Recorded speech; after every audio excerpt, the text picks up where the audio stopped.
लकड़ी काट रहे व्यक्ति की पत्नी जब उसके लिए खाना लेके जा रही थी तो पहाड़ से पैर फिसलने की वजह से वो भयंकर रूप से घायल हो गई और कुछ ही घंटों में उसकी मृत्यु हो गई। पर अगर उसे समय से अस्पताल ले जाया जा सकता तो उसकी जान बच सकती थी, लेकिन अस्पताल और गांव के बीच में एक लंबा पहाड़ था जिसे पार करने में 20 घंटे लगते थे। इसलिए उस व्यक्ति ने डिसाइड कर लिया था कि जो उसके साथ हुआ वो दूसरों के साथ नहीं होगा। इसलिए हथौड़ा और छेनी लेके 25 फीट ऊंचे पहाड़ का सीना चीरते हुए 360 फीट लंबी और 30 फीट चौड़ी सड़क 22 सालों में उसने बना डाली। Yes, I am talking about Dashrath Manjhi. Guys, यहां सीखने लायक बात यह है कि अगर जुनूनियत हो तो कुछ भी असंभव नहीं है। एक बार एक लार्क प्रजाति की चिड़िया जंगल में पेड़ के ऊपर बैठ के गाना गा रही थी। अचानक से वहां से एक किसान निकला जिसके हाथ में एक छोटा सा बॉक्स था। तो चिड़िया ने उसे रोक के पूछा कि तुम्हारे हाथ में क्या है और तुम कहां जा रहे हो। तो किसान ने जवाब दिया कि इस छोटे से बॉक्स में छोटे छोटे से प्यारे से कीड़े हैं जिसे बेचकर मैं पंख खरीदने जा रहा हूं। तो चिड़िया ने जवाब दिया कि पंख तो मेरे पास भी हैं, क्यों ना हम एक काम करें, तुम मुझे कीड़े दो, बदले मैं तुम्हें पंख दूंगी जिससे मुझे कीड़े ढूंढने नहीं जाना पड़ेगा। तो उसने शॉर्टकट दिमाग में लगा लिया। किसान ने कहा ठीक है, मुझे कोई प्रॉब्लम नहीं है। तो किसान ने उसे कीड़ा दिया, बदले में उसने एक पंख दिया और यह सिलसिला कंटिन्यूसली चलता रहा। और एक दिन ऐसा आया कि उस चिड़िया के पास एक भी पंख नहीं बचा। फाइनली किसान ने उसे कीड़े देने से मना कर दिया और वो खुद भी शरीर पे एक पंख भी ना होने की वजह से कीड़े ढूंढने लायक भी नहीं बची और फाइनली मर गई।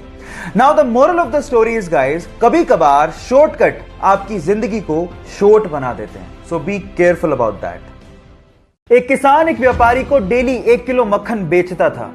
अब एक दिन परखने के लिए उस व्यापारी ने मक्खन को तोल के देख लिया कि वो मक्खन 1 किलो है कि नहीं है, और वो मक्खन 1 किलो नहीं निकला। इस बात पे व्यापारी किसान को अदालत ले गया। अदालत में जज ने किसान से पूछा कि तुम किस बाट का इस्तेमाल करते हो। तो किसान ने कहा कि माय बाप, मैं तो अनपढ़ हूं, मैं कोई बाट का इस्तेमाल नहीं करता, लेकिन मेरे पास एक तराजू है तोलने के लिए। तो भी जज ने कहा कि तुम तोलते कैसे हो। तो इस बात पे जो किसान ने जवाब दिया वो आप लोगों को सुनना चाहिए। किसान ने कहा कि ये तो अब मुझसे मक्खन खरीद रहा है, मैं तो इससे कब से ही 1 किलो ब्रेड खरीद रहा हूं और उसी 1 किलो ब्रेड को तराजू के एक पलड़े में डालकर मैं इसे मक्खन तोल के दे देता हूं। अब आप समझ तो गए होंगे कि गलती किसकी है। Now the moral of the story is guys, जैसा बोओगे पाओगे वैसा ही, इसलिए be careful about your Karma. एक बार एक बंदा सुबह अखबार पढ़ रहा था। अचानक से उसकी नजर डेथ कॉलम पे पड़ी जिसमें उसका नाम लिखा हुआ था। ये देख के वो हक्का बक्का रह गया। एक्चुअली गलती से अखबार वालों ने उसका नाम छाप दिया था। वो सोचने लगा कि मैं जिंदा भी हूं कि नहीं। थोड़ी देर में होश में आने के बाद उसने सोचा कि मैं देख तो लूं कि लोग मेरे बारे में लिख क्या रहे हैं। तो जब उसने देखा तो वो हैरान रह गया। एक्चुअली उसमें लिखा हुआ था कि डायनामाइट का बादशाह मर गया, वो मौत का सौदागर था। ये शब्द देख के वो सेल्फ रियलाइजेशन में चला गया और सोचने लगा कि मरने के बाद क्या इस तरह से लोग मुझे याद रखेंगे। उसके बाद उसका हृदय परिवर्तन हो गया और उसके बाद उसने शांति के लिए काम करना शुरू कर दिया।